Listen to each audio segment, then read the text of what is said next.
What is going on, YouTube people? Neo Cards and Comics here to 10x the hobby. That's right.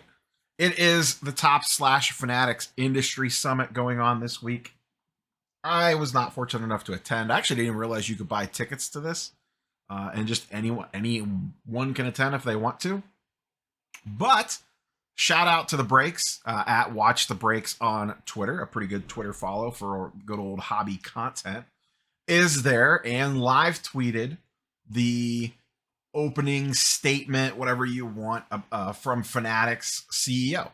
And there were some interesting nuggets in there. So I just kind of wanted to run through them real quick and give a little bit of commentary on it. So let's just go ahead and dive straight in. This is happening in Arizona at the Diamondback Stadium. I saw like Corbin Carroll was hanging around with some people, and you get a bunch of cool stuff and this, that. I think tickets are like $400 to attend this thing if you booked ahead of time. If I would have known about it, I don't know if I would have gone or not. I consider it. Arizona's not the easiest to travel to, expensive flights, but depending on where it was, I would think about it. You get to sneak in some spring training games while that's going on, so that would be a little intriguing. But let's go ahead and get into this. The big statement that they made is, yeah, they want to 10x the hobby. That quote was thrown around again. We have seen a big push in marketing already. I have seen more commercials for baseball cards in the last month than I can remember seeing in a long, long time. On IG, on TikTok, on Twitter, on MLB Network, I'm seeing ads for Topps baseball cards all over the place. So they have definitely ramped up the marketing. Another big takeaway from this, which is, listen, can they 10x the hobby? Who the hell knows? Will they? Who the hell knows? I'm sure a lot of people, this, that, and the other in the comments down below, and that's perfectly fine. I don't know if they can or they can't, but they're going to try. That's all that really matters, is that they're going to try, which is more than you could say about anybody else. The fact that we never really had real marketing behind cards, that alone is going to grow it to some degree or another. But the big thing that I'm drawing away from this is, now that the league is invested in this, they are a partner, a true partner with Fanatics when it comes to the trading card space. You are beginning to see how that's playing out. And we'll hit on a couple of these key things. And these are the things that I'm actually kind of excited for and I think can grow it. And I'm also excited as we move further down the path of Fanatics when they bring on basketball and football, if we see these same initiatives. And listen, it's the devil you know versus the devil that you don't. Has Panini been fantastic? No. And they're not exactly going out with a bang. Fanatics is going to have a monopoly. Could that potentially cause problems down the road? Yes. But it's the hand that we're dealt. So if we want to stay on cards, it's the hand that we have to deal with. So we either figure it out or we complain about it or do a little bit of both. So, I'm not going to sit here and say, carry the Fanatics flag down the street and lead the Fanatics parade. But Panini really hasn't exactly been doing anything super crazy the last couple years. So I'm willing to let someone else take a swing at this and see what happens.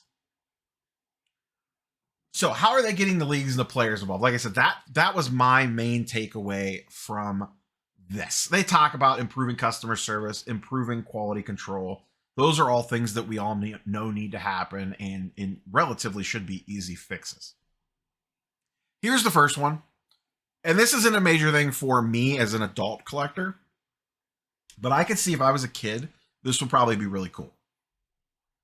Big League, which is a lower end product, they are going to have, I don't know if it'll be a redemption, whatever you want to call it, but a chase for a certain player will follow you on social.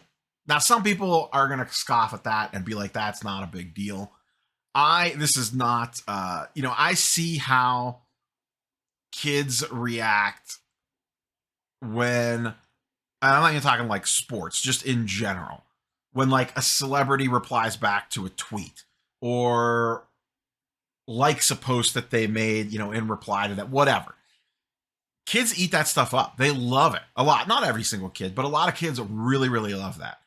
So I don't know. I think it's kind of cool that if you hit, I don't know who would be in this. Let's just say Mike Trout. You hit Mike Trout as, he'll follow you on social.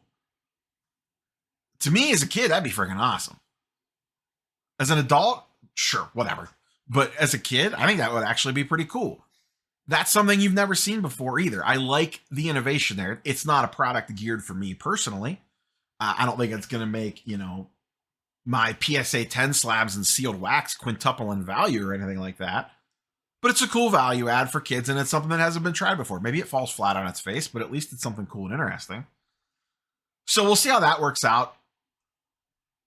This is the one that I really like. First Milestone cards. I don't know if this will be geared to high-end product. They don't really say, but I just like the concept of this. If it's a first hit, and if it's like, say, a single, they'll take first base and make a relic card out of that. If it's second base, they'll do the same thing. If it's a strikeout, they'll do something with the pitcher's mound, and they'll make cards out of that. You're not going to get the bat. You're probably not going to get the ball. The player's going to want the ball for their first major league hit. But the base, the player can't get. That's the leagues. So you can cut up the first base of, imagine what the chase would be on let's say a Topps Dynasty a patch of the first base from Julio Rodriguez's first hit ever in a rookie card. I don't know. That sounds kind of cool to me. What if it was, let's fast forward a little bit to sports. What if it was football or basketball and they took one of the game used balls or the game used ball from that game? Or part of the jersey, maybe the shorts or something like that. I don't know. There's just a lot of interesting things that they could do. Baseball has the advantage that there's a lot of random pieces and parts laying around the field that they could use. But I don't know. I just find that interesting. Once again, it's not, you've seen stuff like this before. And it is one of the big things I would like to see from Fanatics is, at least in higher end product on game use stuff, tell us what game it's from. Topps Dynasty does that on some stuff, not everything, not very much, but there is a handful of stuff that it is dated with the specific day that item was gathered from. And in this vein, it obviously would be, because it would be when they got their first hit. But imagine you did that again, first home run. Hey, here's a piece of home plate from Julio Rodriguez's first home run ever as a major leaguer. That sounds pretty cool. Or what if it was a player's 500th home run? Or 3,000th hit? Something else like that. Once again, you're not going to get the ball. You're not going to get the jersey. But maybe you could get part of the base. Maybe you could get second base and be like, hey, this is the base that he touched. Or here's a part of home plate that he crossed. Or here's a part of the rubber when someone threw a no-hitter. There's just a lot of, baseball specifically, there's a lot of interesting stuff you can mine from the field and potentially attach to a card that would not be things that you can't normally get. Like I said, a ball is going to be tricky because the player's usually going to want that. A bat might be a little bit tricky. Hell, even a jersey might be tricky. But this is something that they can control. A little unique to baseball, but still. And once again, this is buy-in from the league, because Major League Baseball is going to be the one working with Topps to get this stuff to them. This is the stuff that you didn't see before, and these are the things that actually do excite me.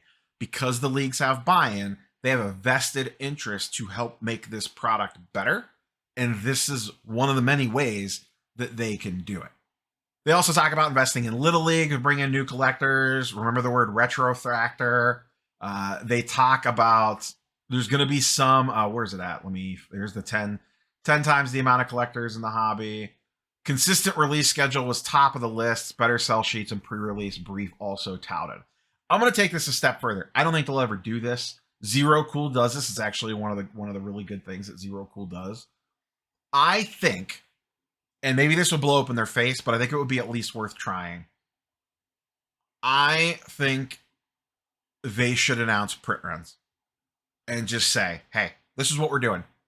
Here's how many hobby boxes. Here's how many jumbo boxes. Here's how many retail blasters. Here's how many hangers. Here's how many mega boxes.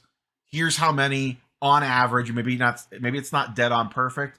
Here's how many Adley Rushman base Topps Series 1 2023 cards should exist.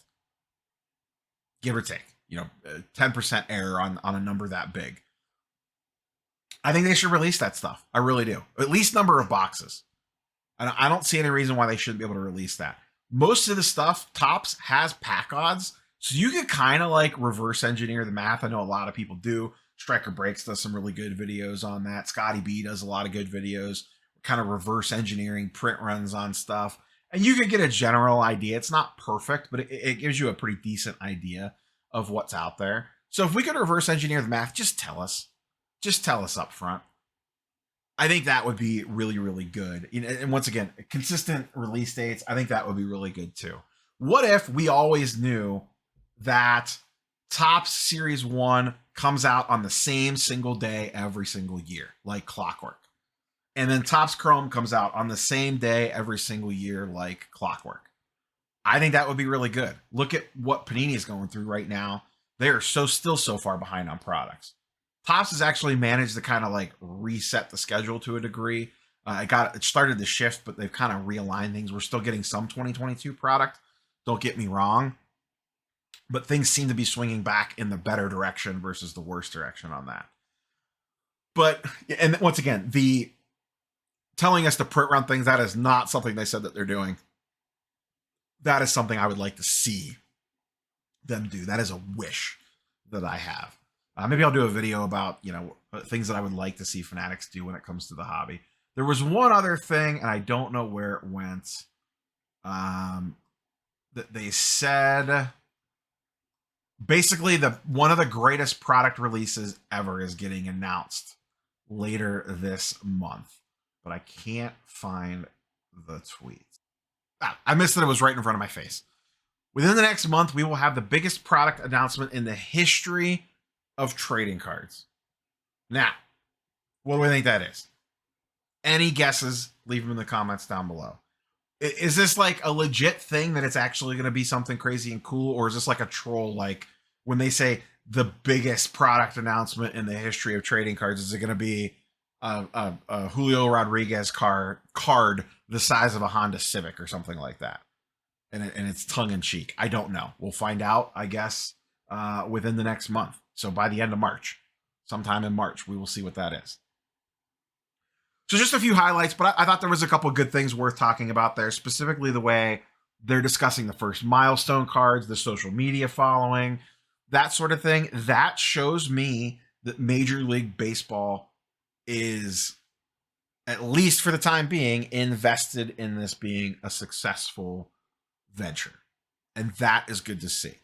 If you have players opening packs of cards, players handing out cards. What if when the players ran out onto the field, I think I've heard maybe they do this already. They handed out packs of Topps cards as they run out, for batting practice or whatever. Spring training games, spring training games, you have tremendous player access. I used to go to spring training games in high school all the time. We would go once or every year to spring training in Winter Haven, Florida. And the access you had to the players was unprecedented. I mean, you could kind of talk to them for like a minute. Easy to get autographs, get baseballs, all sorts of stuff. It was great. It was fun. Little kids would have a blast. But imagine if they like come out of the dugout, during batting practice or whatever at a spring training game and just were handing out packs to kids along the fence line, or even at a MLB game while they're warming up on the sidelines when they come over to sign autographs for a couple minutes right before the game starts. This is the stuff that you want to see. We could all sit here and be cynical and say they haven't done this, they haven't done that. And sure, there's plenty of stuff to criticize Fanatics and Topps about. Absolutely, they are not perfect. The redemption process is still messy. They talked about, that is another thing they talked about, is trying to fix redemptions and getting more buy-in from the athletes on that. You know how you get more buy-in from the athletes? Financial incentive. The better Fanatics and Topps does making money off of sports cards, that is more money that filters back to the league. That is more money that ends up in the players' pockets on top of their, individual autograph deals or whatever. Plus, if Topps and Fanatics goes to Major League Baseball or the Players Union and says, hey, your guys need to get this stuff done, they can then put pressure on the player as well to get the stuff signed. We'll see if it's good, bad, or different. Like I said, I don't know. I don't have a crystal ball. And 3 years from now, 4 years from now, hell, a year from now, I could be making a video. I can see the thumbnail now. Remember the glory days of Panini. Boy, how I wish we were there again. Or it could be, remember Panini? Boy, glad those days are behind us. Look at how great things are now. Or it's probably, most likely, going to be somewhere in the middle. There's going to be some good. There's going to be some bad. We'll deal with what pops up along the way, and we'll figure this whole thing out. That's all I got for you guys and girls. We will catch you on the next one. Peace.